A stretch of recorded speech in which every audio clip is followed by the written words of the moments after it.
وهكذا. تمام. يعني النهارده ان شاء الله بدأنا ان احنا هنجوز الحمام. عندك النتايه الحمراء والمرقعه ديت، طبعا ده كان مفصول مع الحمل مفصول، بس ربنا كرمنا فيه، كان الذكر كان قاصر قبل منها والحمام وهي باضت، قمت واخده مدخله ليها، وان شاء الله فاضل يوم بالظبط او يومين وهبدا اكشف على الحصى، اشوف حصى دوت عمران ولا مش عمران. الحمد لله رب العالمين، الحمام زيف وكويس ومية مية. اتفقنا؟ طبعا النقطة اللي هقول لك تعملها ركز فيها قوي، ركز فيها قوي عشان خاطر هو ده البهاريز بمعنى اصح. تعال نجوز قص غيره. انتوا شايفين اهو، ولا ضربوا بعض ولا حاجة، بالعكس الذكر زايف والنتاية نفس الكلام زي ما انت شايف. بس في حاجة بقى لاحظناها اهي، دي برضو نخلي بالنا منهم. انت مش بتلقي حمام وخلاص، انت مش بتلقي حمام وخلاص، انت مش بترمي كل ذكر مع نتايه والسلام، لا. النتايه دي فيها حاجه كده هنجيبوها ونقرب عليها الكاميرا ونشوفها مع بعضينا واحده واحده. دي حاجه انا كده لاحظتها فيها، وانا بجوزها. عايزك برضو تركز في الكلام. تمام. صباح الفل على احلى اخوات في الدنيا، رجعنا لكم فيديو جديد من قلب السلاكه بتاعتكم. احلى مسا عليكم واحلى مسا على كل واحد مشاهدنا وكل واحد موجود معانا في القناه، كلكم على راسي من فوق. بنتشرف باي حد جديد يشترك معانا في القناه، بنتشرف باي حد يكون من وسط اخواتنا، من وسط حبايبنا الموجودين معانا في السلاكه، موجودين معانا في القناه. طبعا بكون مبسوط جدا لما بطلع اعمل فيديو مع الحمام، بكون مبسوط جدا لما في حاجه بتحصل عندي، اذا كان الحمام بيتعب او الحمام في حاجه كويسه بطلع اوصف لك بالتفصيل ايه اللي حصل عندي. كلكم منوريني وكلكم مشرفيني، واي حد جديد حابب يشترك اتفرج على الفيديو، لقيت فيه معلومه نفعتك، لقيت فيه معلومه فادتك، اشترك وادينا لايك وسيب تعليق كويس. ما لقيتش حاجه فادتك قول لي السلام عليكم وخد بعضك وامشي. بنطلع نخدم الحمام، بنطلع نتكلم في حق الحمام. طبعا القناه ديت معموله بعيدها، بص في كل فيديو بقوله بعيدها، في كل فيديو بعمله بقوله. اتفقنا؟ القناه ديت معموله للمبتدئين، القناه ديت معموله للناس اللي هي حابه تفهم حمام، اللي هي حابه تربي حمام، اللي هي حابه تنتج من حمام، وللناس اللي هي زهقت من الحمام. يعني انت عندك خلاص بقى جيت جاي عليك فتره كده مليت من الحمام، الحمام عمال يتعب منك، الحمام عمال يمرض منك، الحمام عمال يموت، الحمام مش عايز يشتغل، شاري جوز شغال عند صاحبه جه عندك ما اشتغلش، وهكذا وهكذا وهكذا. الكلام ده كله القناه ديت كأني بسط ليك المعلومه بمعنى اصح. ده الجو المبتدئ، ده الجو اللي حابب يفهم حمام. غير كده ما نطلعش نتكلم على حد، ما نطلعش نلقح، مش في سكتنا الكلام ده كله. اتفقنا؟ نبذه بسيطه كده على الفيديوهين اللي فاتوا، والفيديو النهارده ده الفيصل زي ما بتقول كده، ده النهائي. الفيديو بتاع النهارده ده النهائي. طلعنا من 7 ايام بالظبط عملنا فيديوهين ونزلناهم على القناه، انك انت ازاي تتجوز الحمام، ازاي تفرخ منه، ازاي تنتج زغاليل كتير، ازاي الكلام ده كله. طبعا في ناس ما شافتش الفيديوهين اللي فاتوا، فالفيديو النهارده هيجمع بين الفيديوهين اللي فاتوا والفيصل بتاع النهارده اللي هو ايه. بص كده نبذه سريعه ومختصره. طبعا قلت لك افصل الكنيجات لوحدها والديكور لوحدها، ده في اول فيديو. وامسك البت تحط لها تحديد، ان هي تقعد على التحديد وتبدا ان هي تحدق وتلم وتاكل وتظبط حالها، بحيث لما تيجي ترمي لك الحصويتين اللي هم البيضتين ترمي معاك 2، ما ترميش بيض بريش، ما ترميلكش بيضه واحده. يبقى التحديد هو ده وظيفته. اتفقنا؟ وقلت لك في اول 3 ايام هندي الذكر سيلينيوم. جينا في اليوم الرابع والخامس والسادس عملنا نفس الكلام، بس اعطينا سيلينيوم للنتايه واعطينا للذكر.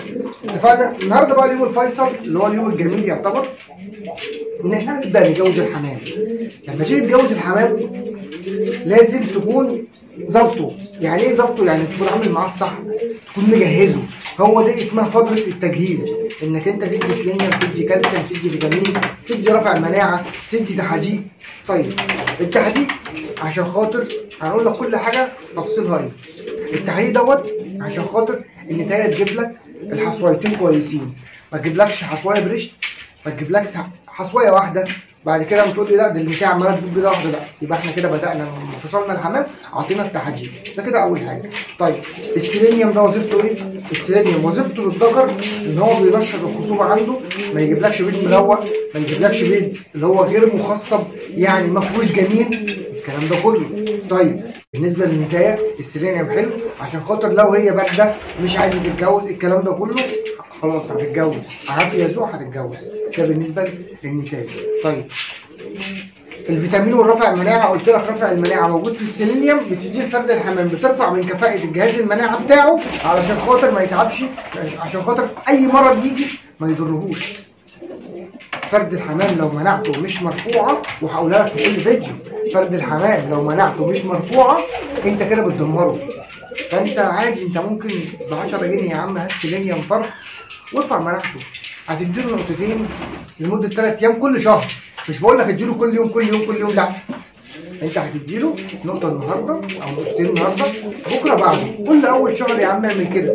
طيب عندك حمام سايب وعايز ترفع مناعته، هتجيب برضه السيلينيوم تسحب 1 سم على لتر ميه وهتقدمه للحمام، يبقى انت كده بتزيد الكفاءه بتاع جهاز المناعه على فرد الحمام، والله العظيم مش هيتعب معاك. فاهم؟ يعني انا اهو السيلينيوم عندي هنا اهو يعني انا مش عارف باين عندكم الشمس ولا لا، طبعا ده مقوي خصوبه ورفع مناعه، ده عندي على طول في الثلاجه هنا، عندي زي ما قلت لك انا اطلب نقطتين، عندي ذكر حمام بجيبه جديد نفس الكلام، الحمل الموجود عندي هنا برضو نفس الكلام، وهكذا وهكذا وهكذا وهكذا. فاهمني؟ يبقى انا برفع كفاءه جهاز المناعه، الفرد عندي بيتظبط، الفرد عندي يبقى زي الفل، تركه كده وبديله اكل وبديله شرب، يبقى انا استحمل بقى، يبقى انا استحمل بقى المرض ده يجي المرض ده يجي، لا يبقى احنا في ايدينا حاجه بسيطه نعملها هنريح دماغنا ونشيل دماغنا بمعنى اصح، احنا طالعين ندردش مع احلى اخوات يعني، فانت مستعجل اطلع، الفيديو بتاعنا كله بهاريز وكله معلومات، يعني ما بنطلعش ان احنا نقول كلام على الفاضي، لا طالعين نقول معلومات، بندردش مع بعضينا، الكلام بيجيب بعضه، بنقول ده بتدي كذا الحمام، بتدي كذا حمل والكلام ده كله. انا طلعت زي ما انتم شايفين النهارده يعتبر اليوم السابع عند الحمام او عند الحمام اللي احنا فارقينه، طلعت كده ايه اتعامل معاه واشوف الدنيا فيها ايه، واتعامل مع الحمام السايب واتعامل مع الزغاليل وهكذا. تمام؟ يعني النهارده ان شاء الله بدانا ان احنا هنجوز الحمام. عندك النتايه الحمراء والمرقعه ديت، طبعا ده كان مفصول مع الحمل المفصول، بس ربنا كرمنا فيه، كان الذكر كان قاصر قبل منها والحمام وهي باضت، قمت ايه واخده مدخله ليها، وان شاء الله فاضل يوم بالظبط او يومين وهبدا اكشف على الحصى، اشوف حصى دوت عمران ولا مش عمران ولا ايه دنيته. تمام؟ يلا بينا كده مع بعضينا رجاله هنبدا نجوز الحمام واحده واحده، وانتظر المعلومات، يعني عايزك تفهم المعلومات اللي هتتقال والكلام اللي هيتقال. بص بقى في نقطه ثانيه عشان خاطر ما حدش يطلع يعلقني فيها، اللي هي ايه؟ بص يا باشا دلوقتي انت المفروض النتايه تكون قاعده في باب والذكر في باب، المفروض انك تاخد النتايه تدخلها على بيت الذكر، اتفقنا؟ بس انا عامل حاجه عشان ما اعملش كده، او ما تفرقش معايا ان ادخل النتايه على بيت الذكر او ادخل الذكر على بيت النتايه، لا انا عامل حاجه كويسه اللي هي ايه؟ اللي هي انا عامل لهم عمليه عش، عامل لهم عمليه عش. يعني ايه عش؟ يعني الفرد قدام الفرد، يعني هتدخل ده على ده هيتجوز، هتدخل ده على ده هيتجوز، مش هيقول لا، اتفقنا؟ يبقى احنا كده عاملين عمليه عش، النتايه عايز تروح للذكر والذكر يروح للنتايه، مش هيضربوا بعض، وهنشوفوا الكلام ده بعينك، عشان انا دلوقتي مش هقول لك هسحب الذكر ادخله على النتايه الاقي عليه يقول لي ايه؟ انت ازاي دخلت الذكر على النتايه؟ ازاي دخلت النتايه على الذكر؟ باشا انا حاططهم قدام بعض عشان يعشقوا بعض، مش تفرق بقى ان هدخل ده على ده او ده على ده، لكن لو هما بعيد عن بعض، اقول لك اه انت صح، الذكر يبقى قاعد في بابه، فاهمني؟ والنتايه تخش عليه. وصلت لك؟ يلا بينا مع بعض. هندخل بقى الذكر اهو على النتايه، اول ذكر اهو، تعالى يا معلم. طبعا دي الفرصه اللي احنا مستنيينها، فاهم؟ ادي كده واحد اهو. طبعا عندنا 5 اسوس اللي احنا اتكلمنا عليهم اللي احنا هنجوزهم مع بعضينا دلوقتي. نجيب حاجه عاليه بس عشان خاطر نطول اللي فوق. عندنا انتوا شايفين اهو، خلينا فوق برضو. هنجيب ذكر ابو رقبه خضرا ده، تعالى يا معلم. يلا بينا. طبعا في حاجه مهمه هقول لك عليها، يعني وانت برضو بتلاقيهم كده تخلي بالك منهم او تخلي بالك منها. طبعا الذكر اهو زي ما انت شايف اهو، ما نجيبش كلام من عندنا، الاتنين نار، الله اكبر عليهم يعني. تمام يا رجاله. طب ما نعكسوا الكاميرا ونتفرجوا احلى ونشوفوا الدنيا فيها ايه. يلا بينا اهو يا شباب زي ما انتم شايفين، بسم الله ما شاء الله الله اكبر. طبعا ده كده 7 ايام والحمد لله رب العالمين، الحمد لله رب العالمين. الحمام زايف وكويس ومية مية. اتفقنا؟ طبعا النقطة اللي هقول لك تعملها ركز فيها قوي، ركز فيها قوي عشان خاطر هو ده البهاريز بمعنى اصح. تعال نجوز قص غيرهم. عندنا هنا اهو ولد استرالي برضو. تعالى يا معلم، هنحطه مع البنوته ديت ونشوفوا رد فعلهم ايه. زي ما انتوا شايفين اهو، ولا ضربوا بعض ولا حاجه، بالعكس الذكر زايف والنتايه نفس الكلام زي ما انت شايف. بس في حاجه بقى لاحظناها اهي، دي برضو نخلي بالنا منهم. انت مش بتلقي حمام وخلاص، انت مش بتلقي حمام وخلاص، انت مش بترمي كل ذكر مع نتايه والسلام، لا. النتايه دي فيها حاجه كده هنجيبوها ونقرب عليها الكاميرا ونشوفوها مع بعضينا واحده واحده. دي حاجه انا كده لاحظتها فيها، حاجه لاحظتها فيها وانا بجوزها، عايزك برضو تركز في الكلام. تمام؟ خليكم انتوا دلوقتي نجيب الذكر الحلبي اهو. تعالى يا معلم اهو، هندخله على النتايه التانية زي ما انت شايف اهو. بسم الله ما شاء الله الله اكبر. مفيش ضرب، مفيش اهانه، مفيش شتيمه، مفيش اي حاجه خالص. يلا بينا نجيب ديت ونشوف ايه اللي احنا لاحظناه معاه. طبعا احنا بنجوز النتايه الاستراليه، لاحظت حاجه بسيطه كده حابب برضو اللي انا اوريها لكم. يلا بينا مع بعضينا نجيب النتايه. بص يا باشا، النتايه ديت لما فصلت عن الذكر او فصلت عن الحمام وبدات ان انا اجوزها، دخلت في قلش تاني. يعني ايه دخلت في قلش تاني؟ ركز بقى في الكلام دوت. بص الريش بدا ان هو يتشال، بص الريش بدا ان هو يقع. طبعا هتلاقيها بدات تعد تاني. ليه؟ السيلينيوم والتحديق والكالسيوم عمل معاها الصح وخلاها انها تعمل ضبط مصنع لنفسها. تمام؟ طبعا اهو احنا بنبص هنا في الريش نشوف فيه بيتعد تاني ولا مش بيتعد. اهو بص كده اهي زي ما انت شايف، شايفين ريشه فيها دم. بتعد الريش اللي بعد منه هتلاقي 1 2 3، يعني هي كده لسه عليها 3 ريشات. تمام؟ عد تاني مش عد اول. نيجي الناحيه التانيه نفس الكلام، عليها الريشه اللي فيها دم اهي، عليها 1 2 3. يبقى احنا دي ما ينفعش تتجوز، دي لو اتجوزت انت هتدمرها بايدك. اتفقنا؟ يبقى انت كده تكون راجل لماح في نيتك، تكون راجل بعينك بص راشقه في الحمام. دي ما ينفعش تتجوز دلوقتي، دي لو اتجوزت دلوقتي احنا هندمرها بايدينا وهقول لك ايه اللي هيحصل معاها. طيب دي خلاص نطلعها بعيد عن الذكر. نحطها مثلا فين؟ نحطها في باب ماشي في وش الذكر، برده مش هتزعلني في حاجه. حطيتها في وش الذكر مش هتزعلني في حاجه، بس دي ما ينفعش تتجوز دلوقتي لاكتر من سبب. نتكلموا كده واحده واحده ونعرفوا ايه اللي ممكن يحصل لها لو اتجوزت دلوقتي. النتايه دي لو اتجوزت دلوقتي الذكر هيكسر عادي، وهي هتستقبل عادي مفيش مشكله، وهتبدا تجمع حصى وهترمي لك. ممكن بقى ترمي لك حصوايه واحده. ليه؟ عشان جسمها لسه اصلا ما اتكونش، جسمها ما اتكونش لسه. يعني القلش دوت بيسحب من الدم، بيسحب من دم فرد الحمام، بيسحب من الكالسيوم اللي في جسمه، الكلام ده كله بيغير ريشه يا باشا. انت متخيل الموقف؟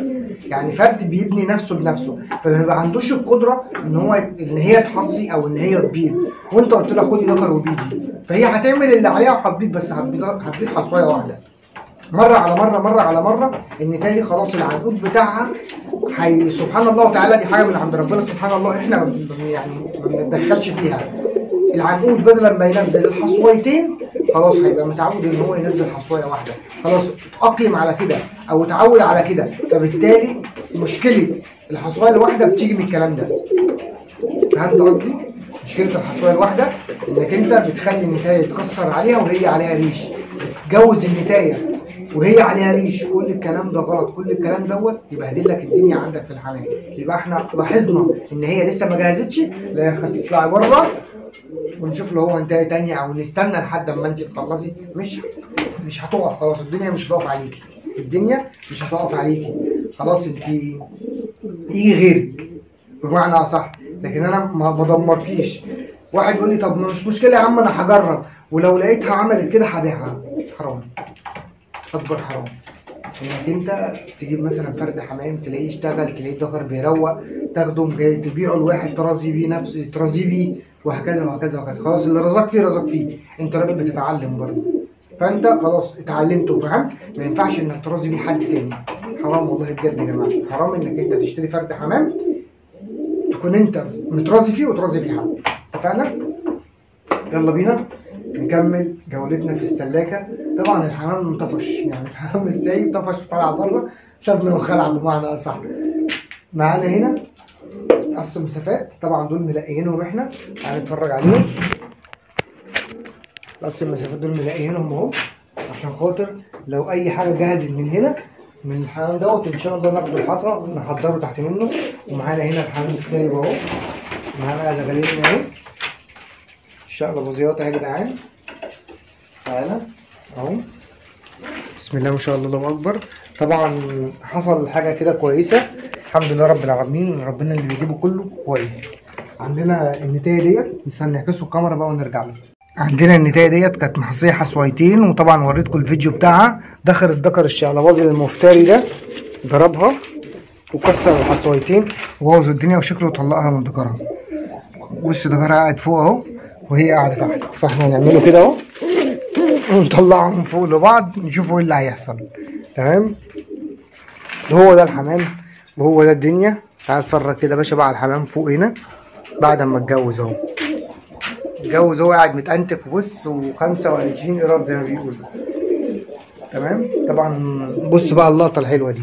طبعا فاكرين انتوا القص دول اللي كانوا بيجروا ورا بعض، وقلت لك انا شايف الذكر متابع النتايه دي هتحصي الحمد لله رب العالمين.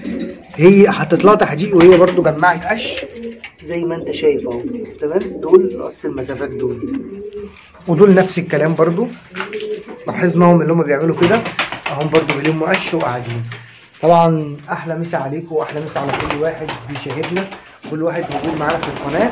بنتشرف باي حد جديد يشترك معانا في القناه، بيكون من وسط اخواتنا ومن وسط حبايبنا. واستنونا في كل فيديو جديد، والسلام عليكم ورحمه الله وبركاته. صباحكم زي القشطه.